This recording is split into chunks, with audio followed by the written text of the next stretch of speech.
आज की वीडियो में डिस्कस करेंगे न्यूटन का गुरुत्वाकर्षण का नियम। ये क्या होता है? तो ब्रह्मांड का हर पिंड जो है दूसरे पिंड पर एक अट्रैक्शन फोर्स लगाता है। तो पिंड का मतलब है कोई भी इंसान हो सकता है, कोई भी पत्थर हो सकता है, उल्का पिंड जैसे। तो पिंड को अंग्रेजी में बॉडी कहते हैं।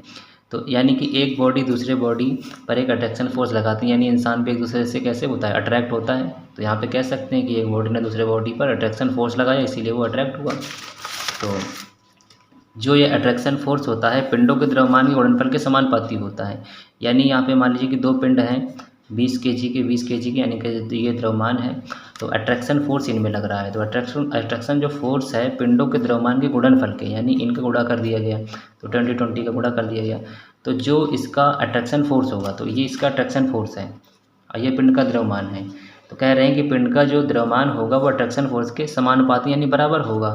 तो देखिए 400 इधर, अट्रैक्शन फोर्स इधर, तो दोनों बराबर हो गए 400।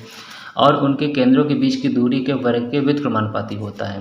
तो जैसे यही पिंड है, यही 20 केजी वाले पिंड जो हैं, तो अब इनके केंद्र से अगर इनकी डिस्टेंस नापी जाए तो मान लीजिए 50 है।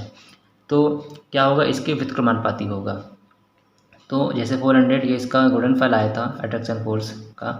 तो अगर कहने का मतलब है कि अगर इनकी जो दूरी है वो बढ़ेगी, दूरी बढ़ेगी, तो इनका जो वज़न है, जो इनका अट्रैक्शन फोर्स कह लें या इनका जो अट्रैक्शन फोर्स है वो घटेगा।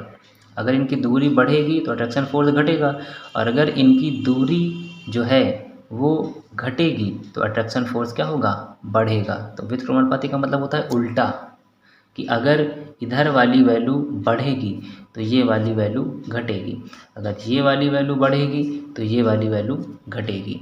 तो अब समझ लीजिए कि पिंड है, अगर ये दूर दूर होंगे, अगर इनकी ये दूरी है ज़्यादा होगी, ठीक है, अगर ये वाली वैल्यू ज़्यादा होगी तो इनके बीच अट्रैक्शन फोर्स ऑटोमेटिक कम लगेगा। और अगर इनके बीच की दूरी, ये दोनों अगर आस पास होंगे यानी दूरी कम होगी, तभी तो अट्रैक्शन फोर्स ज़्यादा होगा। और अगर ये दूर दूर होंगे तो इनके बीच अट्रैक्शन फोर्स क्या होगा, कम लगेगा। तो व्युत्क्रमानुपाती का मतलब होता है उल्टा, समानुपाती का मतलब होता है उसी के बराबर। यही न्यूटन का गुरुत्वाकर्षण का नियम है कि हर पिंड दूसरे पिंड को अट्रैक्ट करता है।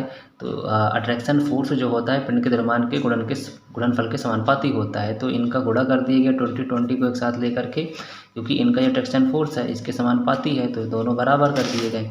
अब इनके केंद्र के बीच की दूरी के वर्ग के व्युत्क्रमानुपाती होता है। तो मान लीजिए कि अगर इनकी दूरी 50 है, ठीक है, तो और अगर दूरी अगर घटाई जाएगी तो जो इनका अट्रैक्शन फोर्स है वो बढ़ेगा। तो अगर दूरी को घटाया जाएगा तो इनके बीच का अट्रैक्शन फोर्स जो है वो बढ़ेगा, और अगर दूरी को बढ़ाया जाएगा तो इनके बीच का अट्रैक्शन फोर्स जो है वो घटेगा। यही जो है न्यूटन का गुरुत्वाकर्षण का नियम है।